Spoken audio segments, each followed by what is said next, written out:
ଗଣନା ପୁସ୍ତକ 10 ପର୍ବ।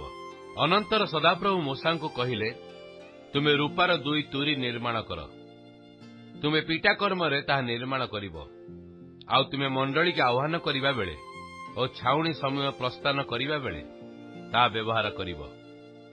ପୁଣି ସେମାନେ ସେହି 2 ତୁରୀ ବଜାନ୍ତେ ସମସ୍ତ ମଣ୍ଡଳୀ ସମାଗମ ତମ୍ବୁ ଦ୍ୱାରରେ ତୁମ୍ଭ ନିକଟରେ ଏକତ୍ରିତ ହେବେ। ଆଉ ଯେବେ ସେମାନେ ଏକ ତୁରୀ ବଜାଇବେ, ତେବେ ଅଧିପତିମାନେ ଅର୍ଥାତ୍ ଇସ୍ରାଏଲର ସହସ୍ରାଧିପତିମାନେ ତୁମ୍ଭ ନିକଟରେ ଏକତ୍ରିତ ହେବେ। ପୁଣି ତୁମ୍ଭେମାନେ ରଣ ତୁରୀ ବଜାନ୍ତେ ପୂର୍ବ ଦିଗସ୍ଥିତ ଛାଉଣିର ଲୋକମାନେ ଯାତ୍ରା କରିବେ।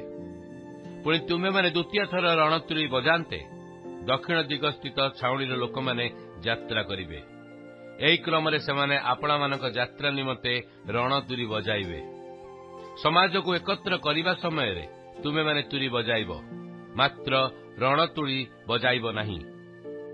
ଆଉ ହାରଣର ପୁତ୍ର ଯାଜକମାନେ ସେହି 2 ତୁରୀ ବଜାଇବେ। ପୁଣି ତାହା ତୁମ୍ଭମାନଙ୍କର ପୁରୁଷାନୁକ୍ରମେ ତୁମମାନଙ୍କ ପ୍ରତି ଅନନ୍ତକାଳୀନ ବିଧି ହେବ। ଆଉ ଯେଉଁ ସମୟରେ ତୁମ୍ଭେମାନେ ଆପଣା ଦେଶରେ କ୍ଲେଶଦାୟୀ ବିପକ୍ଷଗଣ ବିରୁଦ୍ଧରେ ଯୁଦ୍ଧ କରିବାକୁ ଯିବ, ସେହି ସମୟରେ ତୁମ୍ଭେମାନେ ଏହି ତୁରୀରେ ରଣବାଦ୍ୟ ବଜାଇବ। ତହିଁରେ ସଦାପ୍ରଭୁ ତୁମ୍ଭମାନଙ୍କ ପରମେଶ୍ୱରଙ୍କ ସାକ୍ଷାତରେ ତୁମ୍ଭେମାନେ ସ୍ମରଣ କରାଯିବ ଓ ତୁମ୍ଭେମାନେ ଆପଣମାନଙ୍କ ଶତ୍ରୁଗଣଠାରୁ ରକ୍ଷା ପାଇବ। ଆହୁରି ତୁମ୍ଭମାନଙ୍କ ଆନନ୍ଦ ଦିନରେ ଓ ତୁମ୍ଭମାନଙ୍କ ନିରୂପିତ ପର୍ବରେ ଓ ତୁମ୍ଭମାନଙ୍କ ମାସର ଆରମ୍ଭରେ ତୁମେମାନେ ଆପଣମାନଙ୍କର ହୋମବଳି ଓ ମଙ୍ଗଳାର୍ଥକ ବଳି ଉପରେ ଏହି ତୁରୀ ବଜାଇବ। ତହିଁରେ ତାହା ତୁମ୍ଭମାନଙ୍କ ପରମେଶ୍ୱରଙ୍କ ସମ୍ମୁଖରେ ତୁମମାନଙ୍କ ସ୍ମରଣାର୍ଥେ ହେବ। ଆମ୍ଭେ ସଦାପ୍ରଭୁ ତୁମମାନଙ୍କର ପରମେଶ୍ୱର ଅଟୁ। ଆଉ 2ୟ ବର୍ଷର 2ୟ ମାସର 20 ଦିନରେ ସେହି ମେଘ ସାକ୍ଷ୍ୟ ରୂପ ଆବାସ ଉପରୁ ନିଆଗଲା। ତହିଁରେ ଇସ୍ରାଏଲ ସନ୍ତାନଗଣ ଯାତ୍ରା କରିବାର ନିୟମାନୁସାରେ ସିନୟ ପ୍ରାନ୍ତରରୁ ଅଗ୍ରସର ହେଲେ। ପୁଣି ସେହି ମେଘ ପାରଣ ପ୍ରାନ୍ତରରେ ଅବସ୍ଥିତି କଲା। ଆଉ ମୂଷାଙ୍କ ଦ୍ୱାରା ସଦାପ୍ରଭୁଙ୍କ ଆଜ୍ଞାନୁସାରେ ସେମାନେ ପ୍ରଥମ ଥର ଯାତ୍ରା କଲେ। ପ୍ରଥମରେ ଜିହୁଦା ସନ୍ତାନଗଣର ଛାଉଣିର ଧ୍ୱଜା ସେମାନଙ୍କର ସୈନ୍ୟାନୁସାରେ ଚଳିଲା। ପୁଣି ଅମିନାଦବର ପୁତ୍ର ନହଶୋନ ସେମାନଙ୍କର ସୈନ୍ୟ ଉପରେ ଥିଲା। ଆଉ ସୁରିଆର ପୁତ୍ର ନଥନେଲ ଇସାଖର ସନ୍ତାନଗଣର ବଂଶୀୟ ସୈନ୍ୟ ଉପରେ ଥିଲା। ଆଉ ହେଲୋନର ପୁତ୍ର ଇଲିଆବନ ସବଲୁନ ସନ୍ତାନଗଣର ବଂଶୀୟ ସୈନ୍ୟ ଉପରେ ଥିଲା। ଏଉତାରେ ଆବାସ ଭଗାଯାନ୍ତେ ଗେର୍ସନ ସନ୍ତାନଗଣ ଓ ମରାରୀର ସନ୍ତାନଗଣ ସେହି ଆବାସ ବହି ଅଗ୍ରସର ହେଲେ। ତେଣୁ ରୁବେନ ଛାଉଣିର ଧ୍ୱଜା ସେମାନଙ୍କ ସୈନ୍ୟାନୁସାରେ ଚଳିଲା। ପୁଣି ସଦୟର ପୁତ୍ର ଇଲିସୁର ସେମାନଙ୍କ ସୈନ୍ୟ ଉପରେ ଥିଲା। ଆଉ ସୁରି ସଦୟର ପୁତ୍ର ସଲୁମିଏଲ ସିମିଓନ ସନ୍ତାନଗଣର ବଂଶୀୟ ସୈନ୍ୟ ଉପରେ ଥିଲା। ଆଉ ଦୁଏଲର ପୁତ୍ର ଇଲିଆସବ ଗାଦ ସନ୍ତାନଗଣର ବଂଶୀୟ ସୈନ୍ୟ ଉପରେ ଥିଲା। ତହିଁ ଉତ୍ତାରେ କରାହିତ୍ୟମାନେ ପବିତ୍ର ସ୍ଥାନର ଭାର ବହି ଅଗ୍ରସର ହେଲେ। ପୁଣି ସେମାନଙ୍କ ପହଞ୍ଚିବା ସମୟକୁ ଅନ୍ୟମାନେ ଆବାସ ସ୍ଥାପନ କରିଥିଲେ। ଆଉ ଏଫ୍ରେମ ସନ୍ତାନଗଣର ଛାଉଣିର ଧ୍ୱଜା ସେମାନଙ୍କର ସୈନ୍ୟାନୁସାରେ ଚଳିଲା। ଓ ଅମିହୁଦର ପୁତ୍ର ଇଲିସାମା ସେମାନଙ୍କ ସୈନ୍ୟ ଉପରେ ଥିଲା। ଆଉ ପଦାହସୁରର ପୁତ୍ର ଗମଲିଏଲ ମନସୀ ସନ୍ତାନଗଣର ବଂଶୀୟ ସୈନ୍ୟ ଉପରେ ଥିଲା। ପୁଣି ଗିଦିଓନିର ପୁତ୍ର ଅବିଦାନ ବିନ୍ୟାମିନ ସନ୍ତାନଗଣର ବଂଶୀୟ ସୈନ୍ୟ ଉପରେ ଥିଲା।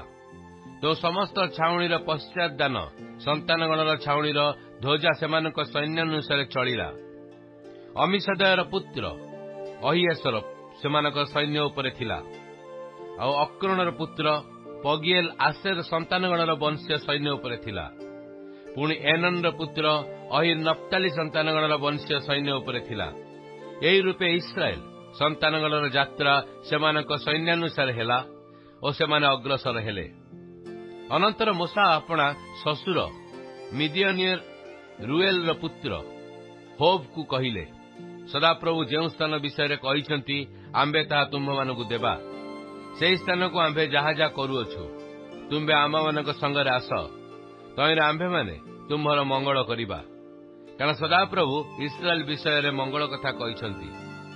ତହୁଁ ସେ କହିଲା, ମୁଁ ଯିବି ନାହିଁ, ମାତ୍ର ମୁଁ ଆପଣା ନିଜ ଦେଶକୁ ଓ ଆପଣା ଜ୍ଞାତିମାନଙ୍କ ନିକଟକୁ ପ୍ରସ୍ଥାନ କରିବି। ତେବେ ମୂଷା କହିଲେ, ବିନୟ କରୁଅଛି, ତୁମ୍ଭେ ଆମମାନଙ୍କୁ ଛାଡ଼ି ଯାଅ ନାହିଁ। କାରଣ ପ୍ରାନ୍ତର ମଧ୍ୟରେ କି ପ୍ରକାରେ ଆମ୍ଭମାନଙ୍କର ଛାଉଣି ସ୍ଥାପନ କରିବାକୁ ହେବ ତାହା ତୁମେ ଜାଣ।